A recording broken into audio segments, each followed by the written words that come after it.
Blessed Friday with استاذہ Nighat Hashmi programme میں ایک بار پھر آپ کو خوش آمدید کہتے ہیں. الحمدللہ گفتگو کا سلسلہ جاری ہے. کچھ اور مہمانوں نے ہمیں اسٹوڈیوز میں جوائن کیا ہے, ہم انہیں بھی اہلاً و سہلاً مرحبا کہیں گے اور انشاءاللہ وہ بھی گفتگو میں شریک ہوں گے.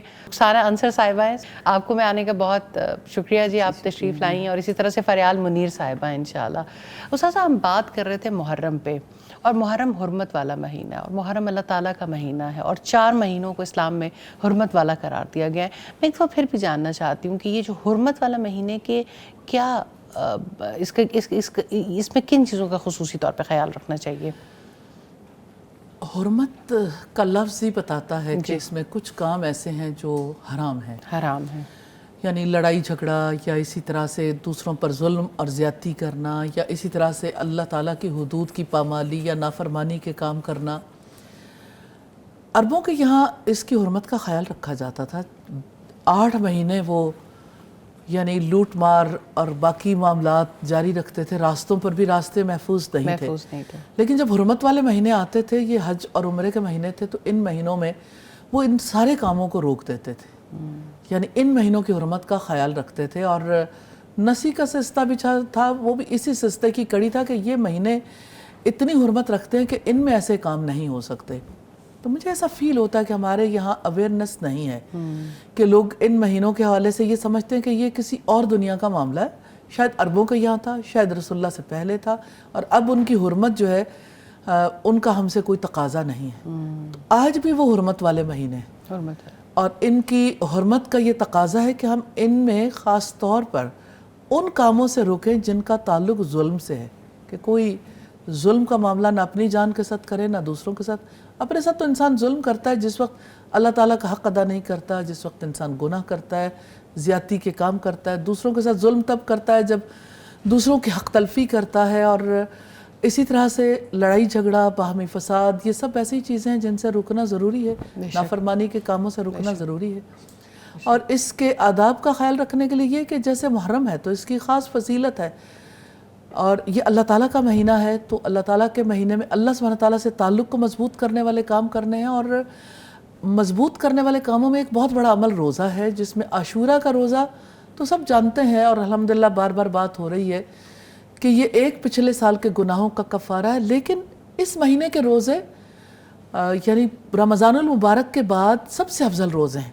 یعنی عام دنوں میں بھی اس کے روزے جو ہیں بہت اہمیت کے حامل ہیں. تو روزہ جو ہے وہ تو الصوم لی وَأَنَا أَجْزِي بِهِ, کہ روزہ میرے لیے, میں ہی اس کی جزا دوں گا. تو اللہ سبحانہ تعالیٰ نے روزے کا عمل رکھا ہی ایسے, لیکن اپنی یعنی اس ریلیشن شپ کو جو اللہ سبحانہ تعالیٰ اور بندے کے درمیان ہے, جو ہے اور زیادہ ڈیپ جانا چاہیے. یہ کوئی ایسی چیز نہیں ہے کہ سٹیٹک بس اب ایک تعلق قائم ہو گیا ہمیشہ ایسے ہی رہے گا. نہیں, اس کے لیے کوشش کرنی پڑتی ہے. الایمان یزید و ینقص, ایمان گھٹتا بھی اور بڑھتا بھی. تو ایمان گھٹانے والے کام چھوڑیں اور ایمان بڑھانے والے کام کرنے چاہیے. اور اس مہینے میں یعنی اس وقت کو غنیمت سمجھنا چاہیے. دیکھیں وقت ایسی چیز ہے نا جو دنوں میں, ہفتوں میں, مہینوں اور سالوں میں بدلتا چلا جا رہا ہے, اور وقت ہمارے ہاتھ سے چھوٹ رہا ہے. اس وقت سے فائدہ اٹھانا ہے. نبی صلی اللہ علیہ وسلم نے فرمایا تھا کہ 5 چیزوں کو 5 سے پہلے غنیمت جانو. یعنی وقت سے فائدہ اٹھانے کے لیے ایک بہت بڑی پریکٹیکل ایگزامپل ہے, اور پریکٹیکل ایڈوائس ہے, بہت ایڈوائس, بہت بڑی ایڈوائس ہے کہ آپ 5 چیزوں کے آنے سے پہلے 5 چیزوں سے نفع اٹھا لو. 5 چیزوں کو 5 سے پہلے غنیمت جانو. آپ نے فرمایا کہ اپنی جوانی کو بڑھاپے سے پہلے, یعنی آپ کے پاس یوتھ ٹائم ہے, پرائم ٹائم ہے, آپ کے پاس قوتیں ہیں. انسان سوچ نہیں سکتا جوانی میں میری قوتوں کو زوال آ جائے گا, اور زوال آ جاتا ہے. ایسے ہی ہے. جب جوانی ہوتی ہے تو انسان اللہ سبحانہ تعالیٰ سے تعلق کے لیے وہ کوشش نہیں کرتا. جب جان نہیں رہتی تو کوشش کرتا ہے, پھر وہ یعنی انسان کے پاس ہمت, وہ قوت نہیں ہوتی. اور پھر آپ دیکھیں کہ نبی صلی اللہ علیہ وسلم نے فرمایا کہ اپنے مالداری کو فقیری سے پہلے اور اپنے یعنی فرصت کو مشغولیت سے پہلے اور اپنی یعنی زندگی کو موت سے پہلے. یہ تھوڑا سا میرے سے آگے پیچھے ہو گیا، لیکن بہرحال یہ بنیادی چیزیں ہیں جس کی طرف نبی صلی اللہ علیہ وسلم نے اشارہ کیا. آپ دیکھیں جوانی چلی جائے گی، فائدہ اٹھا لے. اور فائدہ کیسے اٹھائے گا انسان؟ نیک عمل سے. مال ہاتھ کی میل ہے، چلا جائے گا، اب مال سے نفع اٹھا لے. مال کو فضول خرچی سے اڑا دینا نفع نہیں ہے، نہ بخیلی سے جمع کر لینا نفع ہے. بالکل. تو مال کو جو ہے وہ اللہ سبحانہ تعالیٰ کے لیے اور اپنے لیے اور اپنے رشتہ دار سب کے لیے اسے یعنی اس مال کو لگانا. اصل تو مال وہی ہے جو آپ نے اللہ کی راہ میں خرچ کیا اور اپنی زندگی میں خرچا. اور پھر آپ دیکھیں کہ آپ کے پاس وقت ہے، فرصت ہے نا، تو فرصت کے وقت سے فائدہ اٹھا لیں کہ فرصت پھر نہیں رہے گی. تو قرآن حکیم ہمیں یہ بتاتا ہے فَإِذَا فَرَغْتَ فَانْصَبْ وَإِلَىٰ رَبِّكَ فَارْغَب، کہ جب آپ فارغ ہو جاؤ تو عبادت کی مشقت میں لگ جاؤ اور اپنے رب کی طرف رغبت اختیار کرو. تو یہ جو فنصب ہے نا محرم میں، اس کے لیے اس کو ضرور اپنا لینا چاہیے. اور اسی طرح سے جیسے اپنی صحت کو بیماری سے پہلے غنیمت جانے، صحت بہت بڑی دولت ہے، بہت بڑی. اور انسان عمومی طور پر اپنی صحت کی طرف سے غافل رہتے ہیں کہ صحت کے وقت سے فائدہ نہیں اٹھاتے. اور اپنی زندگی کو موت سے پہلے نہیں پتہ اگلے لمحے موت آ جائے، تو اس موت سے پہلے اپنے اس وقت سے فائدہ اٹھا لینا چاہیے. اللہ سبحانہ تعالیٰ ہمیں توفیق. آمین. یہ بہت ضروری ہے. جزاک اللہ خیر. میں آپ سے پوچھنا چاہتی ہوں جی کہ کس طرح سے آپ کا بیشتر وقت دو ملکوں میں گزرتا ہے، یا پاکستان میں ہوتی ہیں، سعودیہ میں. محرم الحرام کی کیا روٹین محسوس کرتی ہیں آپ کی اپنی بھی، یہاں ہوتے ہوئے بھی ہمارے کلچر میں، جیسے ہم بار بار بات کر رہے ہیں کہ کتنا حرمت والا مہینہ ہے، اللہ تعالیٰ کا مہینہ ہے، اور اس مہینے کے روزوں کی بڑی فضیلت ہے، اور رمضان کے بعد جن روزوں کی سب سے زیادہ فضیلت ہے وہ اسی میں ہے. یہاں کیسی روٹین ہوتی ہے اور سعودیہ میں کیسی روٹین ہوتی ہے؟ جی جزاک اللہ. یہاں عموماً اور جو محرم کا مہینہ ہے اس میں پاکستان میں ہوتی ہوں. اکثر چھٹیوں میں جاتے ہیں، یا پھر کبھی سمر کی چھٹیوں میں، یا پھر ونٹر کی چھٹیوں میں. تو محرم کا مہینہ اکثر پاکستان میں ہی ہوتے ہیں. تو الحمدللہ جب سے اویئرنیس آئی ہے، جب سے ہم نے قرآن کو سیکھا ہے، اس کی اصل حقیقت کا پتہ چلا ہے. چونکہ پہلے جو چیزیں نہیں تھی پتہ، اب پتہ چلی ہیں کہ یہ اصل کیا ہے اور جو غلط کیا ہے اور صحیح کیا ہے. تو الحمدللہ اب یہی کوشش ہوتی ہے کہ اس مہینے کو فائدہ جو ہے اس سے زیادہ حاصل کیا جائے. نیکی کے کام کرنا اور برائی سے بچنا، امر بالمعروف اور نہی المنکر، دوسروں کو بھی اس چیز کے بارے میں بتانا کہ صحیح کیا ہے. یہ ہم کوشش کرتے ہیں کہ محرم کے روزے رکھے جائیں، اور اس کے علاوہ ذکر و اذکار کیا جائے، قرآن کی تلاوت کی جائے، اور بچوں کو بھی اور بڑوں کو بھی، اور جو جس چیز کو جانتے ہیں. اور الحمدللہ اب چونکہ النور بہلولہ میں وہاں بھی اس سلسلے میں پروگرام ہو رہے ہیں کہ محرم کے مہینے کو کس طرح افیکٹو بنایا جائے. آپ کی بڑی کاوش ہے الحمدللہ، اللہ تعالیٰ اس کو قبول کرے کہ سیالکوٹ شہر کے ساتھ بہلولہ ایک گاؤں ہے جہاں تک آپ دین کے پیغام کو پھیلانے کے لیے اور ایک دین کا مرکز بنانے کی کوشش کر رہی ہیں. تو کس طرح سے ان لوگوں کے لیے آپ نے بتایا کہ آپ ایفرٹ کر رہی ہیں؟ الحمدللہ یہ کہ ابھی تو ہم اپنے گاؤں میں ہی دعوت کا کام کر رہے ہیں، چونکہ وہاں بلڈنگ بن رہی ہے، اور جو ہی دسمبر تک ہمارا کوشش ہے کہ وہ بلڈنگ جو مکمل ہو جائے، اس کے بعد مزید آگے کلاسیں بڑھائیں گے اور اسکول اور کالج کا بھی افتتاح کریں گے انشاءاللہ. اور اس ایریا میں لوگ اتنے خوش ہیں اس چیز سے کہ جیسے وہ کب سے منتظر تھے کہ اس طرح کی کوئی چیز ہمارے ایریا میں ہو.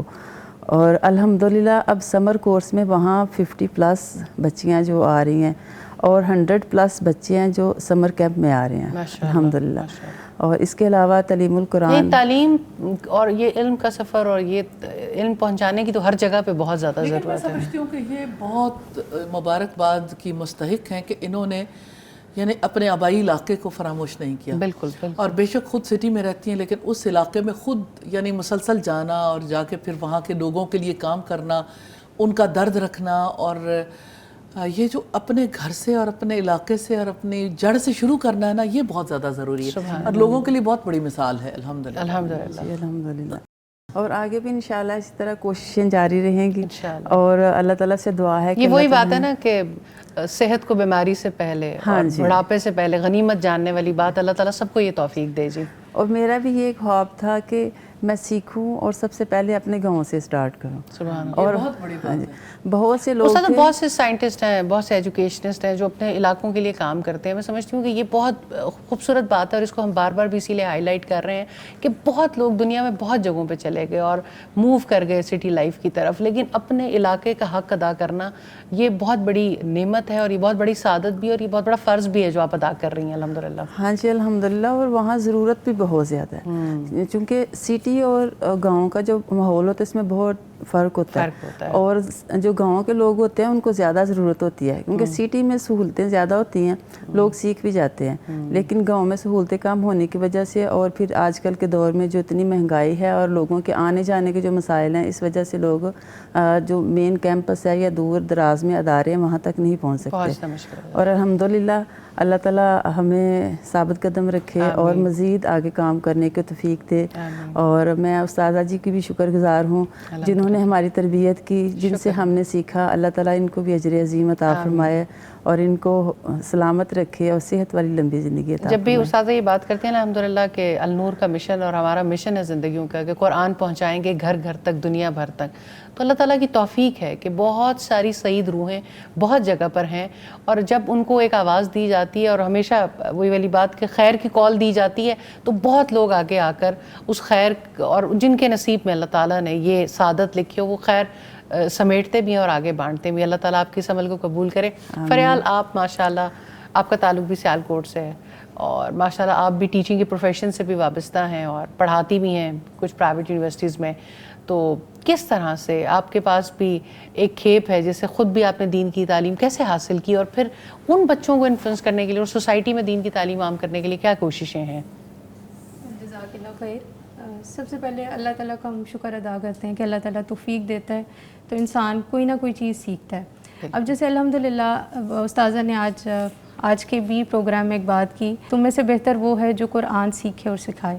تو یہ وہ حدیث ہے جو کہ انسان کو موٹیویٹ کرتی ہے کہ ہم سمجھتے ہیں کہ بہتر کون ہوتا ہے. ہم انسان ہماری سوسائٹی میں کچھ سٹینڈرڈز ہم سیٹ کر لیتے ہیں کہ جیسے دیکھیں ہم ایک پانی ہے, جیسے الحمدللہ استاذہ پانی لے رہی ہیں تو پانی کا ہم کہتے ہیں کہ اس کا سٹینڈرڈ ہے, اس کا ایک فارمولا ہے H2O کہ اس میں 2 ہائیڈروجن کے مولیکیولز ملیں گے, ایک آکسیجن ملے گا, دین یہ اللہ تعالیٰ اس کو بناتے ہیں. بے شک یہ مین کی ایفرٹ ہے جو کہ اس کو ہم ریسائیکل بھی کرتے ہیں, یہ پریزرو کرتے ہیں. لیکن آپ یہ دیکھیں کہ الحمدللہ قرآن کا علم اور باقی جو بھی علم ہے وہ اللہ تعالیٰ کی عطا ہوتے ہیں اور ہم اس کو اگر سیکھتے ہیں تو یہ اللہ تعالیٰ ہمیں توفیق عطا کرتے ہیں. اب جیسے تھوڑا سا میں اپنا ایکسپیرینس شیئر کروں گی کہ میں نے اس پروفیشن کے ساتھ جیسے قرآن کو سیکھا الحمدللہ. مجھے یاد ہے کہ 2017 میں 7 لیکچررشپ کر رہی ہوں, الحمدللہ ابھی بھی کر رہی ہوں. تو میرا دل ہوتا تھا کہ میں قرآن کو پڑھوں تو میں اپنا سارا وقت جو ہے قرآن کو دوں. لیکن جب آپ بینگ اے پروفیشنلزم آپ اس میں چلے جاتے ہیں, آپ کا دل کرتا ہے کہ ہاں آپ کو اللہ تعالیٰ نے ایک بڑا کینوس دیا ہوتا ہے کہ آپ اس کے لیے ایسے انفلوئنسر ہے کہ آپ ایک پرسن وہاں کھڑا ہے. اب جیسے میری کلاسز ہوتی تھی الحمدللہ 60-65 کی اسٹرینتھ ہے, تو میں کہتی تھی میں قرآن کو بھی پڑھ لوں اور میں بعد میں جاب کروں. بٹ الحمدللہ اللہ تعالیٰ نے ہی مجھے بہت سے ایسے لوگ بھی ساتھ گائیڈ لائن دینے کے لیے دیے کہ آپ اس پروفیشن کے ساتھ اس کو لے کے چلیں. بالکل. اور جب مجھے یاد ہے ہماری کلاس, میں ایوننگ پہلے کالج میں پڑھاتی تھی اور میرا روٹین ایسے تھی کہ میں 6 کلاسز لیتی تھی کنزیکٹیو, اور میں جب کلاسز لیتی اور اس میں میں ریویژن بھی کر رہی ہوتی تھی ایسے کہ جیسے میں نے انویجیلیشن کر رہی ہوں, ساتھ میرے پاس قرآن ناجبہ ضرور ہوتا تھا. سبحان اللہ. اچھا. کہ میں نے وہ اس کو ریوائز کرنا ہے اور 2 سال کا میں نے کورس کیا الحمدللہ. اور اس میں مجھے یاد نہیں ہے کہ کبھی ایسا ہو کہ میرے پارے کا پیپر ہو اور میرے اسٹوڈنٹس کو نہ پتہ ہو.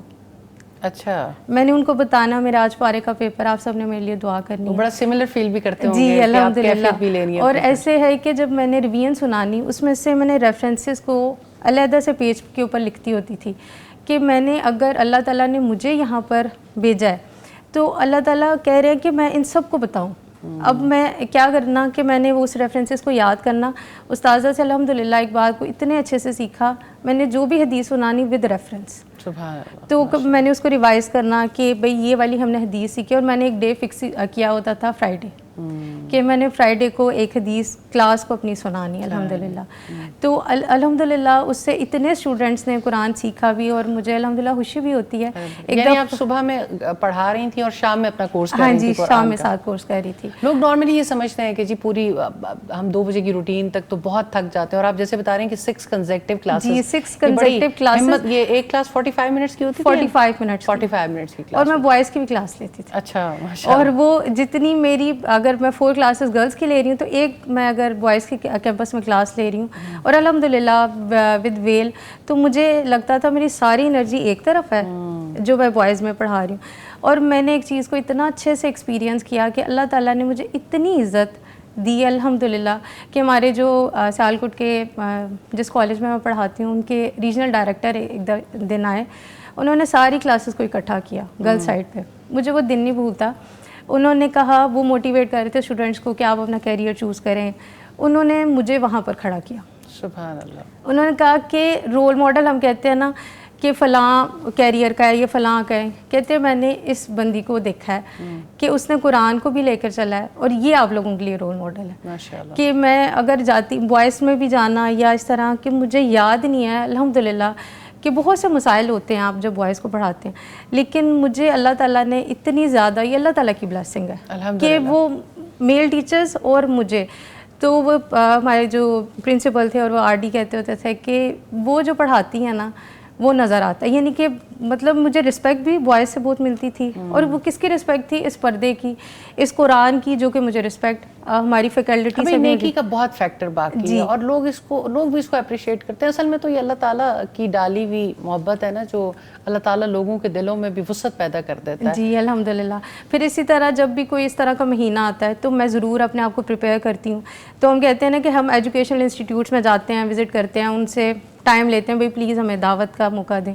تو میں کہتی تھی اللہ تعالیٰ میں نے ساری نیتوں کو چینج کیا کہ اللہ تعالیٰ آپ کے لیے جو وقت ہے نا میں نے اس کو لگانا. تو پھر وہ جو میں تیاری کر کے باقی ہم کسی اور کالج میں جاتے ہیں، انسٹیٹیوٹ میں جاتے ہیں، سب سے پہلے میری پریورٹی ہوتی تھی میں اپنی کلاس، کہ میں نے اپنی کلاسز میں اگر وہ 60 کی اسٹرینتھ ہے، سم ٹائمز میری کلاس کی 80 کی بھی اسٹرینتھ ہوتی تھی. اور مجھے اتنی الحمدللہ خوشی ہوتی ہے کہ میں اللہ تعالیٰ نے چن لیا کہ ہم لوگوں کو موٹیویٹ کرتے ہیں. اور اسی طرح محرم الحرام کے اگر ہم بارے میں دیکھیں جو آج کا ٹاپک بھی ہے، اس میں جو میں نے سیکھا کہ محرم کیسے ہمارے لیے امپورٹنٹ ہے، وہ یہ کہ مسجد الحرام اور محرم الحرام، میں اس میں سے نا چھوٹے ہوتے ہیں نا میں کچھ چیزوں کو وہ سوچتی ہوتی تھی کہ حرام دونوں میں کامن ہے، لیکن اس کا مطلب کیا ہے. اب اس میں الحمدللہ جب قرآن پڑھا تو استاذہ نے ایک چیز سکھائی، روٹ ورڈ. مجھے اردو میری بہت ویک ہے لیکن قرآن ناجبہ نے میری اردو بہت اچھی کی الحمدللہ. تو میں ہر ورڈ میں دیکھتی ہوں اچھا اس کا روٹ کیا بنتا ہے. پھر میں نے دیکھا مسجد الحرام کا روٹ ہے، حرام میں ہا را میم آ رہا ہے، محرم الحرام میں ہا را میم آ رہا ہے. اب جیسے میں کمپیوٹر سائنس الحمدللہ اس کی لیکچرر ہوں، تو ہم جب کوڈنگ سکھاتے ہیں نا اسٹوڈنٹ کو، تو کوڈنگ سکھاتے ہیں جب پروگرامنگ کرتے ہیں تو ہم ان کو کہتے ہیں ساتھ کامنٹس مینشن کریں. آپ کامنٹس کا مطلب کیا ہوتا ہے کہ جب کوئی بھی آپ کو پروگرام دیکھ رہا ہے اس کی ریڈیبلٹی اچھی ہوگی، اس کو سمجھ آ گیا کہ آپ کا اگر کوڈ 100 لائنس کا ہے، 200 لائنس کا ہے، تو اس فلاں لائنس کا کیا مطلب ہے، دس اینڈ دیٹ، ہم اس کو کہتے ہیں کامنٹس. تو دیکھیں کہ کوئی بھی چیز آپ نے انڈرسٹینڈ کرنی ہے، آپ اس کا جو ورڈ ہے یہ الحمدللہ یہ بھی استاذہ سے میں نے سیکھا کہ آپ اس کو انڈرسٹینڈ کر لیں کہ مسجد الحرام اور محرم الحرام دونوں میں حرام کا مطلب ہے کہ اس میں ہم یہ بہت تقدس والی جگہ، تقدس والا، اللہ تعالیٰ نے خود ہی اس کے نام میں ہمیں ڈپکشن بتا دی. یہ اپنے خود کہتے ہیں نا ایک کچھ چیزیں ہوتی ہیں جو اپنے آپ کو خود بتاتی ہیں بھئی ہم یہ ہیں، کہ ہم اس کو یاد رکھیں. جس طرح وہ کوڈر یاد رکھتا ہے نا میں نے وہ لائنس کس لیے لکھی، اسی طرح اللہ تعالیٰ نے یاد دہانی کے لیے، جیسے سورہ توبہ میں اللہ تعالیٰ نے بتایا کہ اللہ تعالیٰ کے نزدیک مہینوں کی تعداد 12 ہیں، ان میں سے 4 حرمت والے مہینے. اب حرمت والے مہینے وہ یہ ہیں کہ جس میں ہم نے وہ اعمال کرنے ہیں جو کہ اللہ تعالیٰ کو پسند بھی ہے، لیکن ان چیزوں سے رکنا ہے جو کہ اللہ تعالیٰ کی نافرمانی. تو یہ یہاں سے ہم حرمت سے وہ حرام کو بھی انڈرسٹینڈ کر لیتے ہیں الحمدللہ. اور جب میں نے خود اس کو انڈرسٹینڈ کیا الحمدللہ، پھر اس کے بعد انسان کا اگلا موٹو سب سے پہلے انڈرسٹینڈنگ لرننگ آپ کی ہے کہ آپ لرن کریں، جائے گا تو وہی روشنی باہر آئے گی. آپ دیکھیں آپ ایک ٹیچر ہے، اگر ایک لیکچرر ہے، اللہ تعالیٰ نے بہت ایک آپ کو اپرچونٹی دیتے